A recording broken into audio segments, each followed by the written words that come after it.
with a beautiful wife. And you may ask yourself, well, how did I get here? Letting the days go by. Let the water hold me down. Letting the days go by. Water flowing underground into the blue again. After the money's gone. And as we're letting our days go by today, you found yourself on Wednesday, right at the smack in the middle of the week here, a little bit later perhaps, about 2 o'clock in the afternoon. And this is Butch Maxwell's Complete Waste of Airtime for Wednesday, October 6th. Along with Lola Miller. Lola, how are you doing today? I am doing well. Okay, good. Are you getting sick of me yet? Like, this is this. No, This I'm is not. the sixth consecutive workday I've been here. I'm beginning to feel like I belong here. It's kind of cool. So have you brought your sleeping bag in yet? Not yet, but Well, that'll come. that'll come eventually. I've become a true watchdog person here. So today, this is easy shift for me today. It's only an hour. Heck, that's a piece of cake as compared to the 3-hour shifts I've been doing. I have one guest today at 2:30. Molly Holden will be here. Now, if you're a regular listener, you're probably going to know Molly. She's the director of the Family Violence Prevention and Human Trafficking Program at the Wheeling YWCA. And they've got a few things going on that are a little bit different than what we've talked about before, so I do want to speak with her. I'm looking forward to that for a live and local connection. Meanwhile, before we get to that, I want to talk about, I am trying to wrap my head into what the heck is going on in Washington with the legislation that we, as the voters, maybe not you, but the majority of voters in this country voted for. We wanted change. We wanted something different. We put in a new president who had an agenda,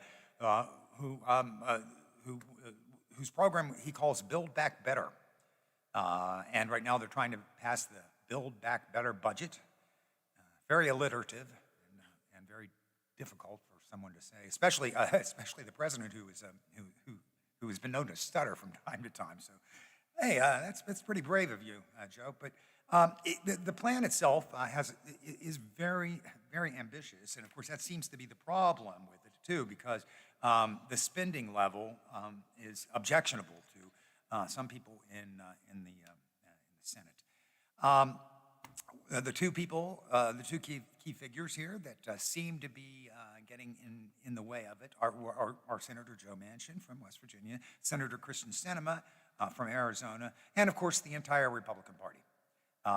And what I want to try to figure out is what the heck they want, what they don't like in this bill. And we're talking about money and how much money we're going to cut out of it, and all that. And that's important. I get that. But what? It's not just spending. It's not just we're doing a spending bill. We're doing an investment bill, or at least that's the idea. That's how it's being purported to us. So what do you want to cut? What do you want to cut out of this Build Back Better plan? Do you want to cut lower taxes? Do you hate helping children or families that want to pay for childcare or pre-K? Is it that you're in love with the high prescription drug charges that we have here in this country, or the high health care costs, or the high housing costs? Is it workforce training that you're afraid of and would like to cut? Or is it investment in public education or clean energy jobs? But what is going to satisfy you, Mr. Manchin, Mrs. Sinema? What do we want to cut? Let's just talk a little bit about what's in this plan and try to see what's objectionable. I'm not sure what it is, but as always, if you have some insight, you're welcome to call in and explain this to me. Even if you want to take me to task and disagree with me, that's fine. As long as you're respectful, I promise I'll be respectful to you. I'll listen to you.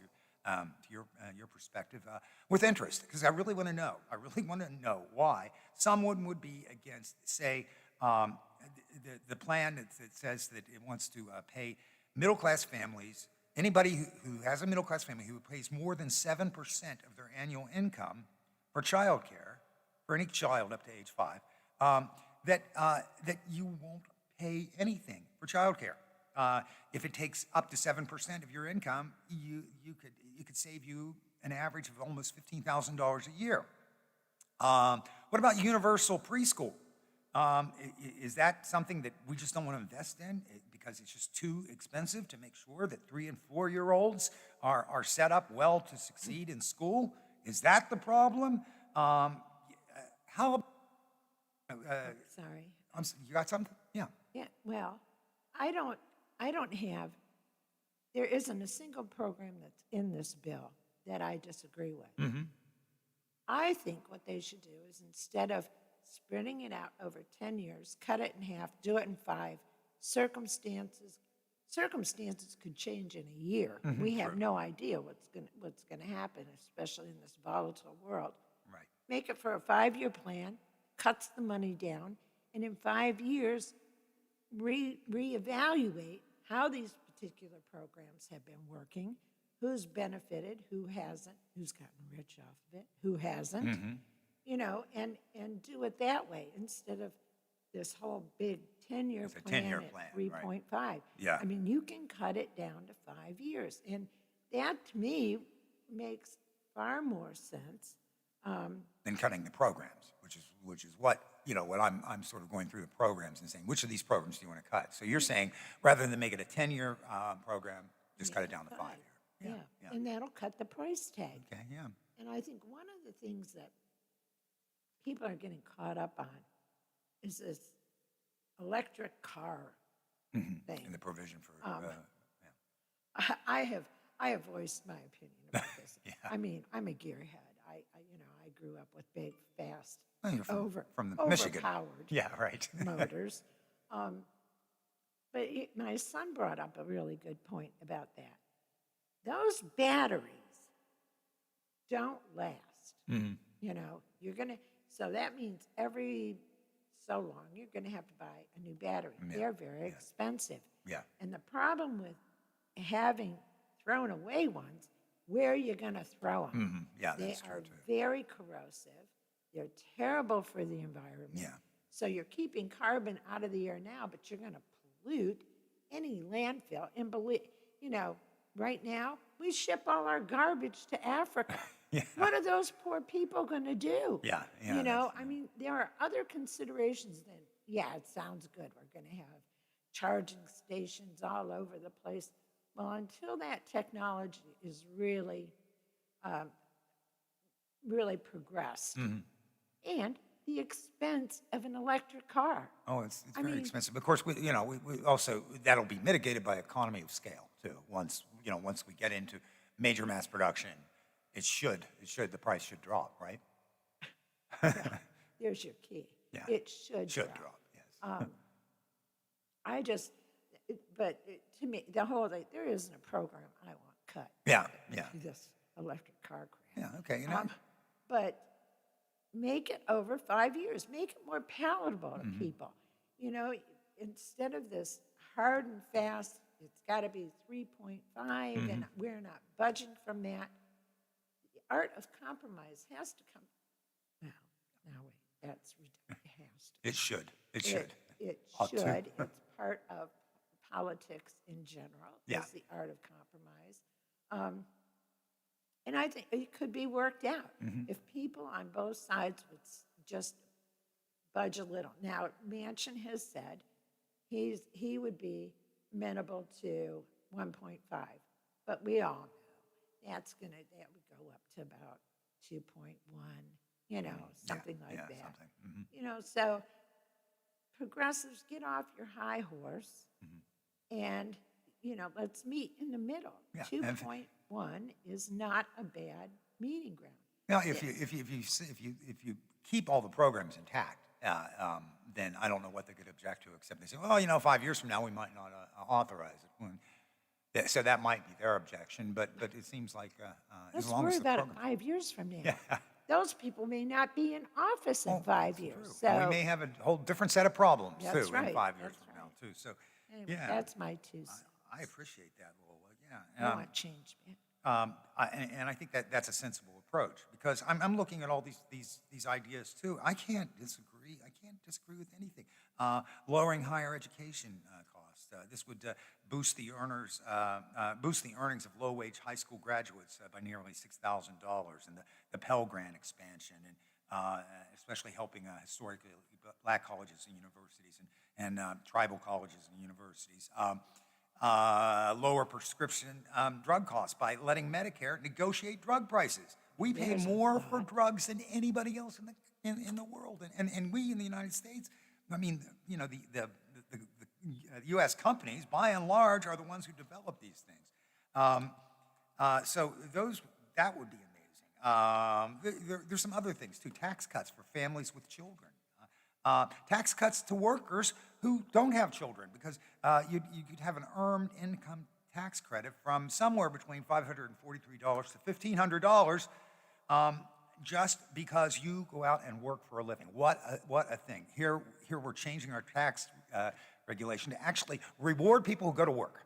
How about that? Now, doesn't that fit in really nicely with the Republican perspective of personal responsibility? I think it does. I mean, as I've said several times on the air here, I come from a long line of Republicans, so I get the ethic behind it. I don't disagree with a lot of it, but it just makes sense. How about workforce training? We know that we have been that perhaps, I'm a college professor, but I think we send too many people to college. I think we need to send people to other kinds of training because, and we need to, and as an ancillary thing, we probably need to figure out what to do with athletes who shouldn't go to college but should be able to play sports a bit longer, but they end up going to college because that's the only way they can continue to play their sport. So we need to find something else. Maybe the technical school should have football teams and other kinds of team sports too. Clean energy jobs. This doesn't mean, here's the thing, we all know that coal is going away and that oil and gasoline are probably on the decline. They already are to some degree. Coal is definitely on its way out. I know that's not a popular perspective around in West Virginia, but it's just true. So why don't we embrace some clean energy alternatives so that we can be on top of this rather than keep trying to fight to turn the clock back, because that never works. It never works. Investments in teachers and schools, and here this is not self-serving because this doesn't have anything to do with higher education. This is about teachers in secondary and primary schools. Even before the pandemic, our schools were facing an estimated teacher shortage of about 100,000 nationally. So this part of the president's Build Back Better agenda has programs to encourage people to teach more and to send teacher residencies to underserved areas, sort of like we do for doctors now. So this makes sense, and it's definitely time for them to figure this out. I mean, I really like Lola's plan of just saying, let's keep everything, but let's just scale it back so that we'll have it full blast, at the same level of intensity that we want, because that's the only way we're going to test this to see if it works and to find out what unintended circumstances arise, because there always are. We have to recognize that too, that no legislation is perfect. But I love that idea of just, okay, let's try this out, and then 5 years from now we'll look at it again. I don't know why either the moderates in the Democratic Party or the very far left wing wouldn't agree to at least get something done, because what is happening right now is it looks like we're in danger of nothing getting done. That just sort of reinforces the same old adage that we out here in middle America say is, that they don't, the politicians lie, and they'll say anything to get elected, and then they don't get anything done. I'd like to see them prove us wrong for a change. That would be an amazing thing. Another issue that has been circling under a lot of this is the filibuster, and the filibuster is a big reason why a lot of things don't get done in Washington. This is an arcane Senate rule. It's not anything that's written into the Constitution. It's not anything that's sacrosanct like that or sacred. It is simply a rule that the Senate put in a long time ago, and the idea was to make the Senate a little bit different from the House, in that in the Senate to get things passed, we want a supermajority.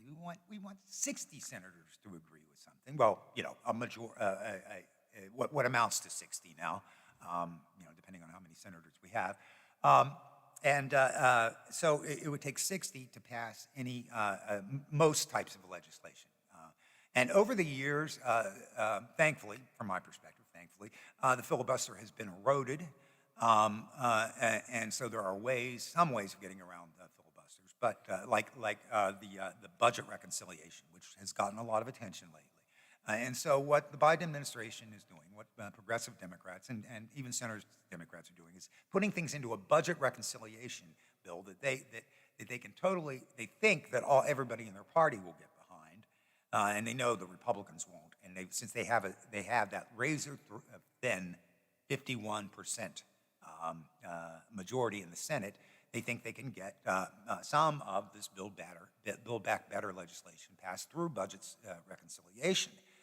Except there are 2 Democratic senators who are not on board with it. So that's the beginning of this conversation. So what the heck is the filibuster, and should we keep it? Senator Manchin thinks very strongly that he does not. He said several times he will not vote to end the filibuster. But the fact is that the filibuster has been around since 1806. And it's been used effectively to stop some major legislation. So let me tell you some of the things that it stopped, and then you decide for yourself on whether you think the filibuster is a good thing. So in 1891, the House of Representatives passed a federal elections bill, which would have provided federal oversight of state elections that selected members of the House. And it was the aim of it was basically to ensure that black men in the South were able to vote in those elections. But it died in early 1891 with a Senate filibuster, a week-long filibuster. So nothing. So there was legislation to try to help black men in the South vote. In 1922, the Dyer anti-lynching bill died because of a filibuster. Again, I think anything like, you think maybe the motives were racist here? Seems like it. Then in 1934, there was another anti-lynching bill that went up during the Great Depression. And despite the support of the First Lady, Eleanor Roosevelt, this also went down in a filibuster. So they killed that one.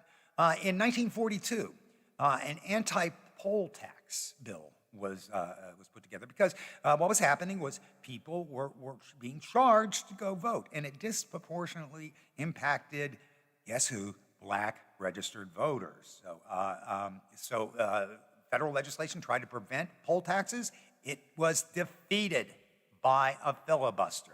In 1946, Fair Employment Practices Act went into effect, and this it was just kind of trying to take a wartime policy a little more permanent that made sure that people got paid equally and to a fair amount for the amount of hours they worked, et cetera. And it was defeated by a filibuster.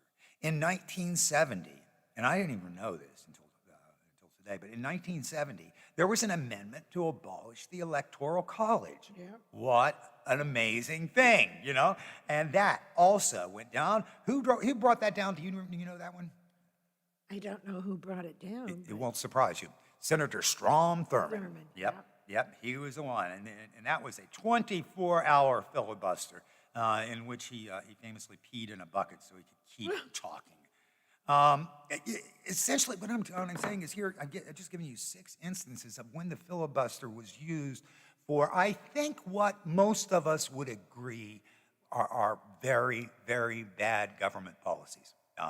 Where government was trying to fix something that hurt the rights of our citizens, and the filibuster has been used for evil. Joe Manchin, why do you keep supporting this? I got to tell you something else. One other thing, quickly, before we go to the break. I saw some video over the weekend of some people out on a boat, out on kayaks in Washington, D.C., going to visit Joe Manchin, who was on his yacht. And wasn't that in Charleston? Was it in Charleston? Well, maybe it was in Charleston. Because I don't know how he'd get that damn boat down to Washington. I thought he That's had. not I thought he parked his boat in Washington. Oh, maybe. That's my impression, anyway. Regardless, what an optic. You see him lording over them from the back of this yacht, that's almost having West Virginia yacht, and telling them why he isn't going to support families, why he isn't going to support equal legislation for equality. Well, it's just too much money. That's all. It's just too much, and it's all about the money. Joe, you look like a rich overlord, just spitting on your serfs. It's a bad optic. I know you're not that bad of a guy, but man, it's a bad look. So there, and that's my tirade for today. When I come back, I'm going to be a lot more pleasant because we're going to be talking with Molly Holden, who's the director of the Family Violence Prevention and Human Trafficking Program at the Wheeling YWCA. And you have just wasted a perfectly good half hour listening to me on Butch Maxwell's complete waste of airtime here on the Watchdog Network. We'll be right back. Neil Brown still livid after how his team started last Saturday's game against Texas Tech. I'm Tony Caridi, and that story is coming up on today's Mount